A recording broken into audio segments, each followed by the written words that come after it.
I'm not saying it's likely that God exists. I'm saying God has to exist. Too bad you can't prove it.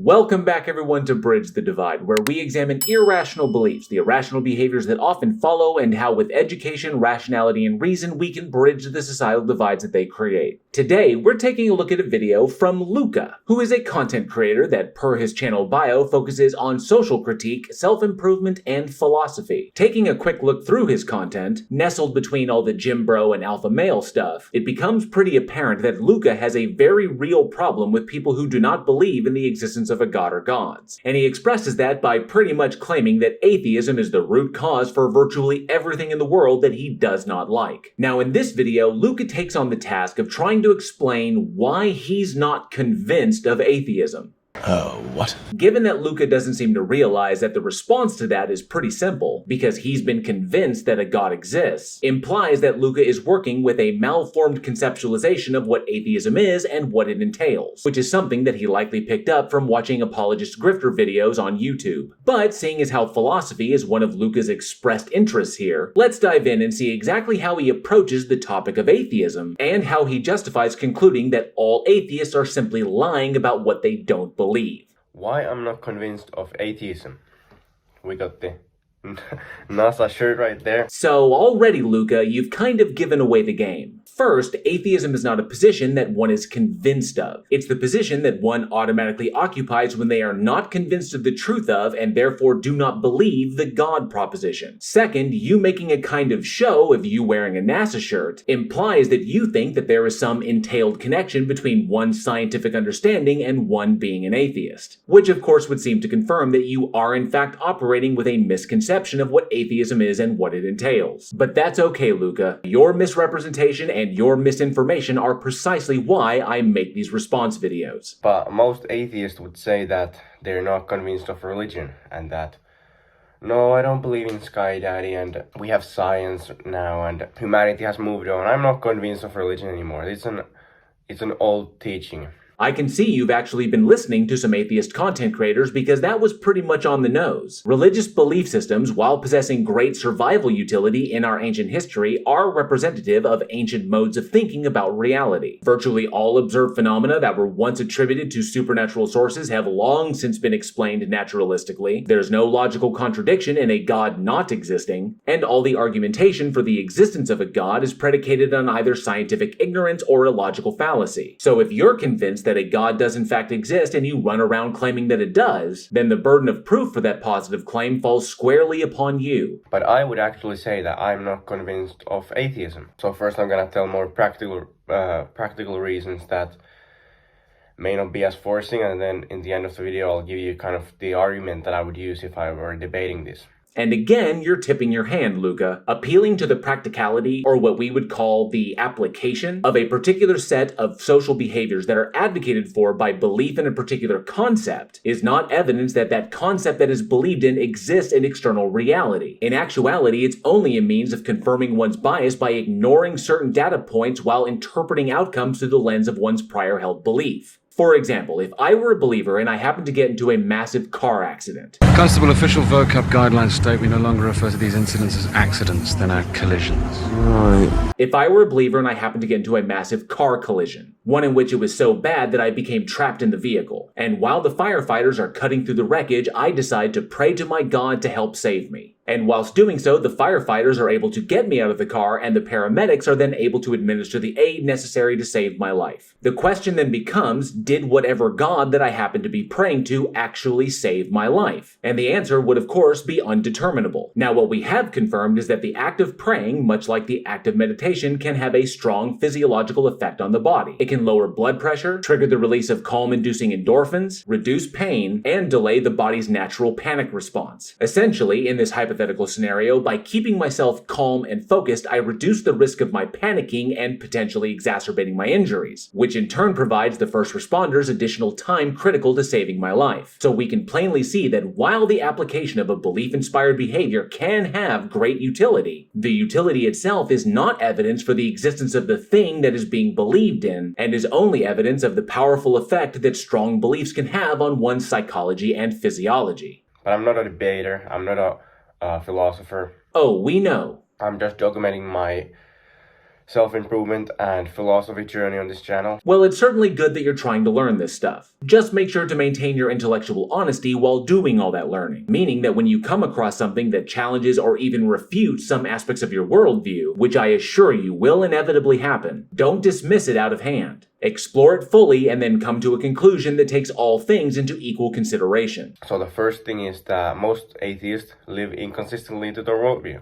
While I have no doubt that some non-believers out there, knowingly or unknowingly, may possess contradictions within their worldview, from my study and personal experience, this usually comes from a lack of understanding of the nuances of philosophy, which can lead them to unknowingly making contradictory statements about themselves and the world, because they're operating with either a layperson's or maybe even a colloquial understanding of these often complex concepts. And to be honest, I don't really fault them for it. In a world of constantly compounding life responsibilities, philosophy is just not one of those fields that attracts a population-wide level of attention. But as someone who does rigorously study this stuff, I have to inform you that atheism itself does not constitute the totality of a worldview, and the position itself does not logically entail holding to any specific philosophical or scientific positions. The only way for the position of atheism to be logically contradictory is if the person who's proclaiming to be an atheist actually possessed direct knowledge of the existence of a god or gods. Basically, it would come down to reality denial. But the only way you'd be able to determine the truth of that is if you had special psychic access to that individual's mind. So really, Luca, when you're talking about contradictions, it's important to note that you're not actually talking about atheism itself, because you're actually talking about other philosophical and scientific positions that, despite what you may have been convinced of, have nothing to do with atheism. That being said, what philosophical positions do you think the position of atheism contradicts here? And well, most atheists don't ever have any sort of philosophical training.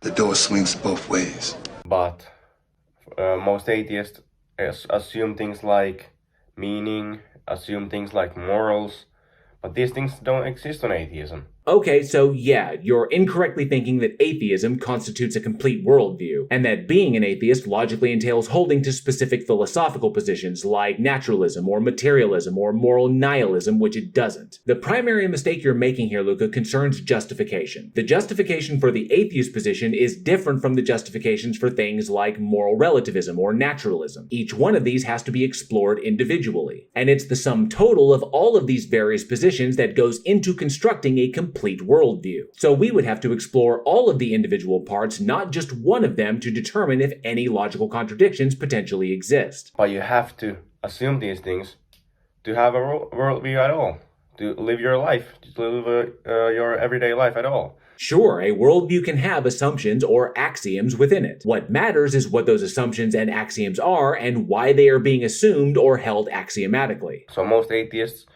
are inconsistent, and most atheists have absolutely no idea what their worldview entails for them.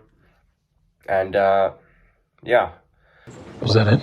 While I will concede that a great number of non-believers out there have probably never given the totality of their worldviews much thought, you're still just repeating your claim. You haven't provided any defeaters for anything that could be held within the non-theistic worldview, and you haven't shown any logical contradictions that would be entailed by being an atheist. Get on with it. Yes, get on with it.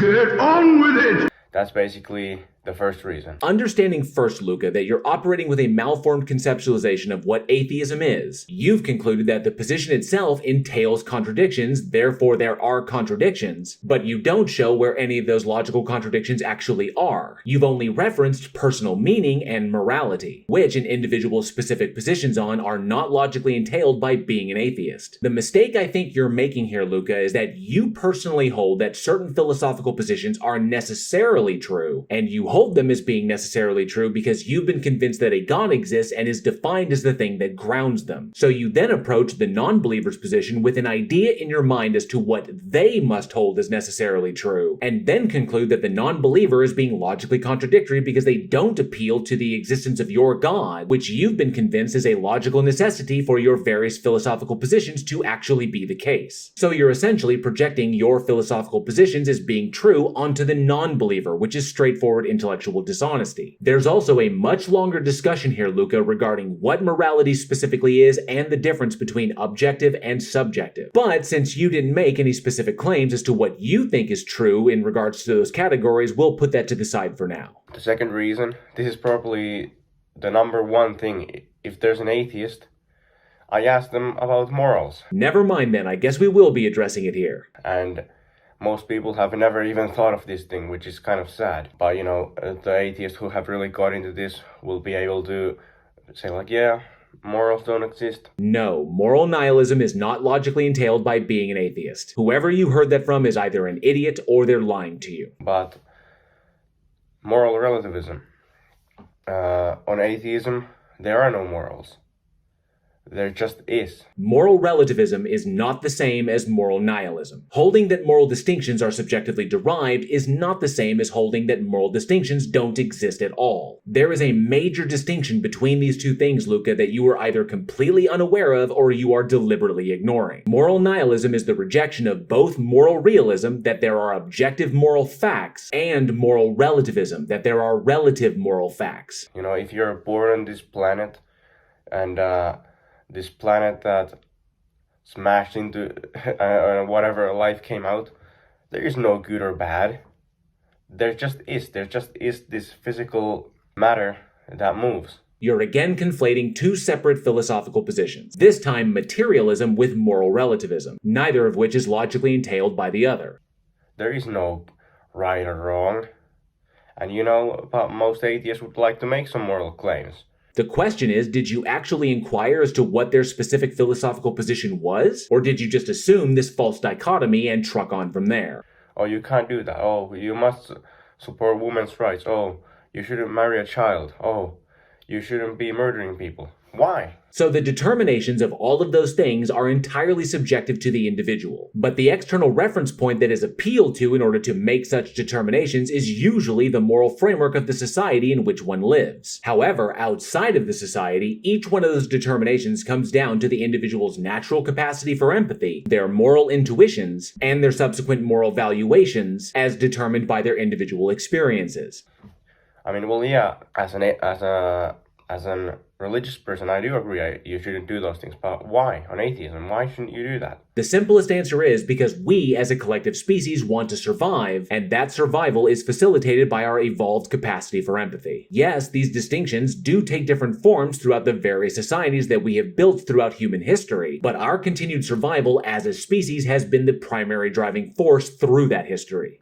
If you want to do that, why not? That's the point. The vast majority of humans don't commit certain behaviors because we are an empathetic species. We don't do them to other people because we have the ability to internalize what it would be like if they did it to us. But because the capacity for empathy is not a one-size-fits-all human attribute, there will always be outliers, which is precisely why we have developed methods for dealing with such individuals so that they don't continue to threaten the survival of the society or the species.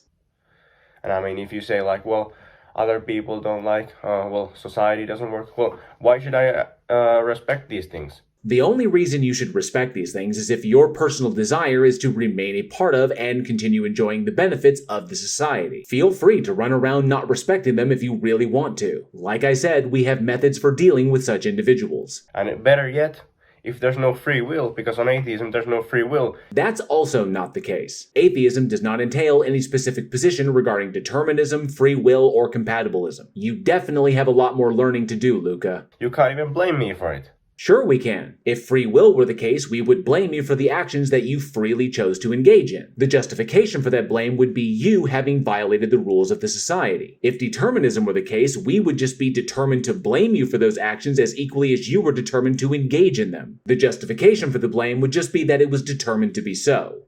If I go on and do all these heinous acts, you can't even blame me on atheism. We can and we will. While the frameworks that govern behavior within a society are subjectively determined and agreed upon by the members of that society, if your goal is to remain a benefiting member of that society, it becomes objectively true that you adhere to the frameworks of that society. Your choice to either do so or not appears to be completely yours. Just don't bitch about the consequences if they happen to catch up to you. Because on atheism, you would say that I don't have free will. And that's what we call the official laugh of Dunning-Kruger. So, everything I did was determined already. My brain chemistry forced me to do what I did. So you can't even blame me about it.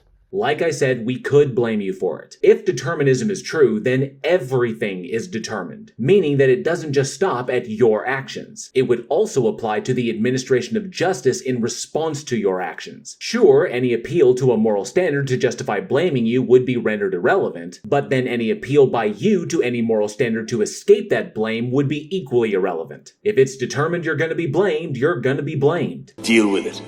And finally, the third thing is the argument that I would make, and that is basically ties into the free will thing.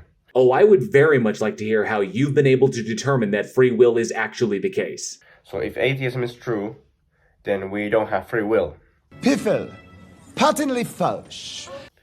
And determinism, so basically the position that we don't have free will, is self-contradictory. No, it isn't in any way. It is entirely logically possible that we could perceive that we have free will when in actuality we don't, because it very well could be that we simply don't have access to all of the information that would result in us concluding that determinism is the case. So, until we're able to do that, we can act as though we have some form of free will, which is a position that's called compatibilism. You seem to be operating from a false dichotomy. A self-contradictory position cannot be true, and therefore atheism is false. So yeah, that's all kinds of wrong. Atheism doesn't entail determinism. Assuming only determinism or libertarianism is a false dichotomy. And the only way for the non-theistic worldview to be false would be for you to demonstrate that a god actually exists. I also feel I should point out that your third point here is really just a repetition of your second point. So for example, if I'm debating an atheist on free will, well, they're gonna actually have to assume free will to come even debate me. No, dude, you've got that all messed up. The atheist can logically hold to libertarianism or compatibilism. But even if the atheist were a determinist, they would just be performing an internal critique, assuming the truth of the opponent's position in order to argue against it, which would not entail that they contradictorily also believe that free will is actually the case. I'm starting to think, Luca, that you're less in the process of learning and more in the having just started. They're gonna have to assume the free will to analyze evidence, to analyze arguments, and to come to intellectual truth.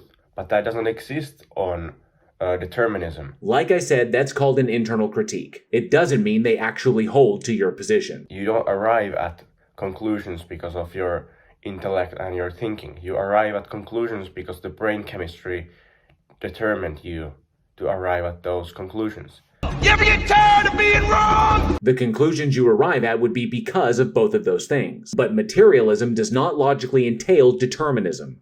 And your debates aren't going to intellectually affect people's minds. The only thing that there is are the brain chemicals that were already determined to act in the way that they act. While I myself hold that whichever of these is true is currently indeterminable, I have officially determined, Luca, that you still have a shit ton more work to do before you're even able to make a basic salient point on any of these topics. Now, I think bridging the divide here is actually pretty easy when it comes to people in Luca's position. When discoursing on complex topics, it's important to remember that not everybody possesses the same amount of information that you do. Any one given person can know more or less than you do at any given time. So we can bridge the divide by establishing these things before we dive into any level of discourse. Doing that work ahead of time will ensure that each of us is operating with the same level of understanding and will ultimately facilitate greater progress when we have these conversations. Those that don't know do themselves a great service when they allow themselves access to the information that they didn't have, and those who do know do themselves a great service when they do everything they can to avoid gatekeeping. This is what puts so much importance on intellectual honesty and the open and free exchange of ideas, because without these things we'll just wind up myopically hammering each other with our ignorant assumptions about one another, which ultimately will only serve to compound the issues that maintain and further the divides between us. Thank you all for watching. I hope you enjoyed the video, and if you did, please like, share, and subscribe, and hit that bell for notifications. And be sure to leave a comment below. I love reading your responses, and those interactions help with the dreaded algorithm. Don't forget, April is World Autism Awareness Month. A link to where you can support these important efforts is down in the description. And if you like what you saw here and would like to support this channel further, a link to channel memberships and to get yourself some official Bridge the Divide gear is also in the description. Once again, a massive thank you to each and every one of you for all your support. And as always, be safe, be excellent to each other, and together we can bridge the divide.